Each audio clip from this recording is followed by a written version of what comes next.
Circa 1000 persone, compresi il sindaco Francesco Lunghi ed esponenti della politica regionale veneta, hanno sfilato per le vie di Monselice in una fiaccolata promossa dal comitato Cambiamo Aria per sensibilizzare sul tema dell'inquinamento, in particolare da diossina.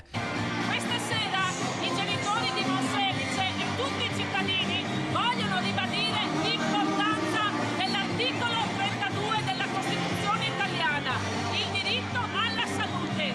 Anche il Comitato La Nostra Terra è qui per sostenere questa battaglia, perché è una battaglia per la salute e la salute è un bene comune che va difeso sempre, al di là degli interessi privati. Nella nostra città Monselice vogliamo tutelare la salute dei nostri figli e tutelare la bellezza del Parco dei Colli Euganei, che è unica. Non vogliamo un cementificio che bruci rifiuti. Una questione che secondo gli organizzatori è ancora più urgente dopo le rilevazioni effettuate dall'ARPAV in alcuni punti del Monte Ricco e per la quale è stato chiesto l'impegno urgente delle istituzioni.